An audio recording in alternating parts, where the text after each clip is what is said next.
یہ آپ کا دعویٰ ہے، یہ آپ کو خراب کر دے گا۔ ہم نے بہت سارے ایسے لوگ دیکھے جو بہت بڑے عالم تھے، لیکن اللہ جب لینے پہ آیا تو عقل ہی لے گیا، شعور ہی چلا گیا، حافظے ختم ہو گئے۔ آپ دیکھتے ہیں بڑھاپے میں کچھ لوگ ایسے ہوتے ہیں کہ جن کو یہ بھی یاد نہیں رہتا کہ میرا نام کیا ہے، میں کہاں ہوں، مجھے کدھر جانا ہے۔ تو اس وقت سے اللہ کی پناہ مانگیں اور اپنی نظر اپنے رب کریم کی جانب رکھیں، اللہ کی جانب اپنی نظر کو مبذول رکھیں۔ دوسری بات، علم کے بعد ایک چیز آتی ہے جس کا نام ہے ہدایت، جس کا نام ہے تقوی، جس کا نام ہے پرہیزگاری، جس کا نام ہے عمل، عبادت، ریاضت۔ یہ بھی اسی وقت ہی نصیب ہوتی ہے جب میرا رب کریم نصیب فرما دیتا ہے۔ ہم نے نا نیکی کا اپنا اپنا سٹیٹس بنا لیا ہے، اپنا اپنا معیار بنا لیا ہے۔ کچھ لوگ کہتے ہیں کہ جناب مسجد میں سیمٹ کا توڑا دینے سے بہتر ہے کسی غریب کو آٹے کا تھیلا دے دو۔ اب اس نے اپنا مزاج بنا لیا نا نیکی کا، اس نے اپنا سٹیٹس بنا لیا۔ میرا یہ سوال ہے کہ نبی پاک صلی اللہ تعالیٰ علیہ وسلم جب مدینہ شریف آئے تھے تو حضور نے سب سے پہلے غریبوں میں آٹا تقسیم کیا تھا کہ سب سے پہلے مسجد بنائی تھی؟ کیا عجیب لوگوں کا رنگ ہے، اپنی مرضی کی ہدایت، اپنی مرضی کا تقوی، اپنی مرضی کا معیار۔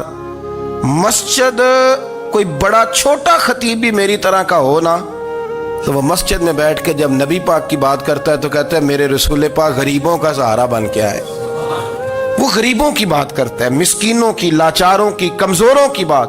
تو مسجد ہی تو وہ ادارہ ہے جہاں سے غریبوں کی بات ہو رہی۔ تو اب لوگوں نے غریب کو اور مسجد کو لڑانا شروع کر دیا، اس کو لڑاؤ کہ مسجد میں پیسے دینے سے بہتر ہے آپ غریب کو آٹے کا تھیلا دے دیں۔ آپ یہ کیوں نہیں کہتے کہ مسجد میں بھی آپ توڑا دیں ایک سیمٹ کا اور ساتھ غریب کو بھی خدمت کریں؟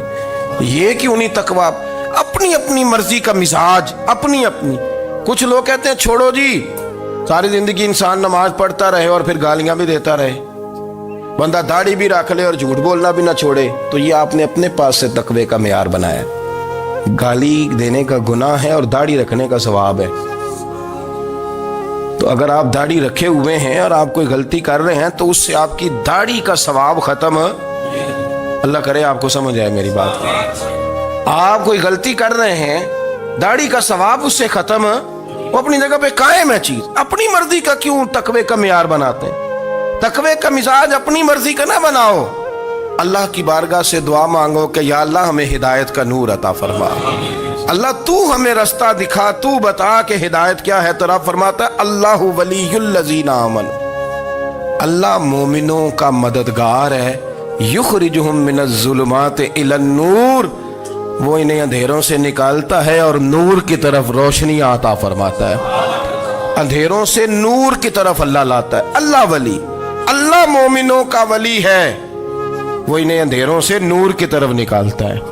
ہدایت ہمیشہ اللہ کی طرف سے سمجھے۔ جب وہ نماز کی توفیق دیتا ہے تو اپنے فضل سے دیتا ہے، جب وہ ذکر کی توفیق دیتا ہے تو اپنے فضل سے۔ ہم سمجھتے ہو جی فلانا نہیں پڑھ رہا بڑا بیوقوف ہے، فلانا نہیں پڑھ رہا، تو تم کیا اپنی عقل کے زور پہ پڑھ رہا ہے؟ میں جی اللہ کے فضل سے 2 سپارے پڑھتا ہوں، تو کس پہ احسان کرتے تو 2 سپارے پڑھ کے رویا کر کہ اگر مالک تو بڑا قریب نہیں۔ بڑے لوگ ہیں جن کو پورا قرآن حفظ ہے پر انہیں پڑھنے کی توفیق نہیں، تو انہیں فضل کیا اور مجھے توفیق دے دی ہے پڑھنے۔ رویا کر، پڑھ کے رویا کر، راتی ساری کر کر زاری، وہ نیند اکھاں تھی توندے تے فجرے اوہی گناہگار کہاون سب تو نیوے ہوندے۔ مہربانی کریں، ڈریں، نیکی کریں تو پھر ڈریں، پھر احساس پیدا کریں، پھر اپنے اندر وہ کمزوری لائیں کہ توبہ توبہ مجھے تو پتہ ہی نہیں، تو جانتا ہی نہیں۔ حضرت سیدنا امام اعظم ابو حنیفہ رحمۃ اللہ تعالی علیہ کے ساتھ ایک شخص کہتا میں نے نماز پڑھی تو عشاء کی نماز تھی۔ یہ جو لوگ بڑے ہوتے ہیں نا، ان کے پیار کرنے والے بڑے ہوتے ہیں، ان کے گرد خوف بھی بڑا ہی ہوتا ہے، انہیں بڑا ڈر لگتا ہے، بڑی بعض اوقات آزمائش ہوتی ہے ان کی۔ عشاء کی نماز کہتے پڑھی تو امام صاحب نے نا عشاء کی نماز میں تلاوت کی آیتیں فَمَن يَعْمَلْ مِثْقَالَ ذَرَّةٍ خَيْرًا يَرَهُ وَمَن يَعْمَلْ مِثْقَالَ ذَرَّةٍ شَرًّا يَرَهُ، فرمایا جو ذرہ برابر خیر کرے گا وہ بھی قیامت میں دیکھے گا، اور جو ذرہ برابر شر کرے گا وہ بھی قیامت میں اس شر کو دیکھے گا اس کے سامنے آئے گا. تو وہ شخص کہتا ہے کہ سارے لوگ نماز پڑھ کے چلے گئے تو امام صاحب رحمۃ اللہ علیہ نے اپنی داڑھی پکڑی رو رہے ہیں. کہتے ہیں وہ ذرہ برابر نیکی کا بدلہ دینے والے، وہ ذرہ برابر شر پہ سزا دینے والے میری سفید داڑھی کو دیکھ. مالک میرے ذرے ذرے سامنے نہ لانا، لوگ تو میری بڑی قدر کرتے ہیں دنیا، میں تو بڑا پہچانا جاتا ہوں، لوگ تو میری راہوں میں پھول لیے کھڑے ہوتے ہیں، مجھے بڑا نوازتے ہیں. قیامت میں رسوا نہ کر دینا، میرے لیے مشکل ہو جائے گی.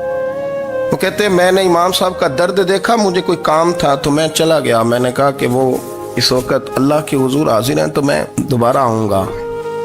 کہتے ہیں میں تہجد کا وقت آیا تو امام صاحب وہیں بیٹھے تھے اور ان کی داڑھی آنسوؤں سے بھری ہوئی تھی اور زور سے داڑھی پکڑی ہوئی. کہنے لگے مالک رسوا نہ کر دینا، قیامت میں رسوا نہ کر دینا. یار جو ہدایت یافتہ لوگ تھے وہ تو ڈرے ہوئے تھے، وہ تو سہمے ہوئے تھے، وہ تو کہتے تھے یہ اس کا فضل نہیں، اس نے بلا لیا، یہ اس کا کرم نہیں. حضرت باعزید بستامی کسی کافر کو دیکھتے تو رو پڑتے، کہتے مالک تو کتنا قریب ہے، یہ بے ایمان رہ گیا، تو نے اپنے فضل سے مجھے اپنے نبی کا غلام بنا لیا. وہ رو پڑتے. یہاں تو لوگوں کا دعویٰ ہی بڑا ہے. نمازی اللہ خیر فرمائے وہ تو دوسروں کو گھورتا ہے، وہ کہتا ہے جنت کا میں مالک ہوں، کنجیاں میرے پاس ہیں، میں کسی اور کو گھسنے نہیں دوں گا. اور اگر 2-3 حج کر لے تو پھر تو وہ کہتا ہے کہ اب میرے سے پوچھ کے لوگ جنت میں جائیں گے معاذ اللہ. اور اگر وہ 2 4 5 7 دفعہ کوئی نفل پڑھ لے تو پھر وہ کہتا ہے چھوڑیں جی سارے لوگ بے عمل ہیں، میں اکیلا نیک ہوں. نہ ایسا کریں، اپنی توجہ اپنے رب پہ رکھیں، اپنی توجہ اپنے معین الملت والدین، عطا رسول، ہند الولی، غریب نواز، خواجہ معین الدین چشتی، حضرت خواجہ اجمیر، شاہ اجمیر، والی ہندوستان. آخری عمر میں نا سارا دن روتے گزر جاتا، ساری رات روتے گزر جاتے، ذرا سی کوئی بات کرتا تو رو پڑتے، آنکھیں آنسوں سے بھری رہتی. کئی دفعہ اپنے بھی پریشان ہو جاتے ہیں نا کہ یار تو ایک بات کی جان ہی نہیں چھوڑ رہا. تو خواجہ قطب الدین صاحب بختیار کاکی سے لوگوں نے کہا کہ آپ مرشد سے بات کریں، اتنا بھی تو نہیں نہ رونا چاہیے، ہر وقت اس کے آنسو کی کریے. عاشق دا کام ہی رونا تونا تے بنا رویوں نہیں منظوری. یہ عاشق سدا ہی روندا رہندا ہے، پاویں وصل ہوئے تے پاویں دوری. ہر وقت رونے کا کیا مطلب ہے؟ تو خواجہ قطب صاحب کہتے ہیں میں قریب گیا تو میں نے پیر دبائے، میں نے کہا سونیا لوگ تو کچھ بھی نہیں کرتے، تو نے تو کمال کر دیا، 90 لاکھ آدمی مسلمان کر دیا، دنیا کچھ نہیں کرتی، تو نے 50 سال ساری رات مصلے پہ بیٹھ کے رب راضی کیا. تو شہزادہ تھا، حضور کی اولاد تھا، لیکن معین الدین تیرا ایک پلاٹ بھی نہیں، تو نے طالب علم پالے، انہیں غریبوں کو دیا، انہیں نوازا، کوئی شے نہیں تیرے پاس، ہر چیز تو نے، ساری رات روتے ہو، سارا دن روتے ہو. تو خواجہ قطب الدین صاحب کہتے ہیں میں نے جب عرض کیا تو خواجہ صاحب مجھے گلے لگا لیا، چیخ مار کے روئے، کہنے لگے قطب الدین پتر داڑھی سفید ہو گئی، جانے کا وقت آ گیا، جو تو نے نیکیاں گنوائی ہیں وہ ہیں صحیح میرے پاس، پر یار کی بارگاہ میں پیش کرنے کے قابل ایک بھی نہیں. تو بارگاہ تو دیکھ کتنی بڑی ہے، رسول کریم کی بارگاہ میں پیش کرنے کے قابل ان میں سے ایک بھی نہیں. تو آستانہ دیکھ کتنا بڑا ہے، کیا پیش کروں گا، کیا عرض کروں گا حضور کی بارگاہ میں، کس طرح. وہ یار جو بڑے تھے وہ تو ڈرے ہوئے تھے، سہمے ہوئے تھے، وہ تو بڑی آزمائش میں تھے، لیکن میرا اور آپ کا رٹا 2 نمازیں پڑھ کے 6 نمازوں کا دعویٰ کرنا اور لمبی چوڑی کہانیاں بنانا اور اپنے منہ سے اپنی تعریفیں کرنا، اس سے تھوڑا باہر آئیں. رزق بھی میرا اللہ ہی دیتا ہے، علم بھی اللہ دیتا ہے، رزق بھی. بڑے بڑے فقیروں کو مالدار ہوتے دیکھا، بڑے بڑے مالداروں کو فقیر ہوتے دیکھا، بڑے بڑے. میرے ایک بڑا سخی قسم کا سجن ہے، بڑا پیارا ہے، میں اسے سخی مانتا ہوں. میں نے اپنی پریشانیوں کے دنوں میں بھی اس شخص کو سخی دیکھا. ایک دن رات کو مجھے ٹیلی فون کر کے کہنے لگا کدھر ہو؟ میں نے کہا میں گھر ہوں. نہیں اکثر سفر میں ہوتے ہو نا؟ میں نے کہا طبیعت کیسی ہے؟ ٹھیک ہے، بس حال چال پوچھنا تھا. میں نے سمجھائی، میں نے کہا یار یہ کوئی مسئلہ ہے، ورنہ رات کے 2 بجے کوئی حال پوچھنے کو فون تو نہیں نہ کرتا.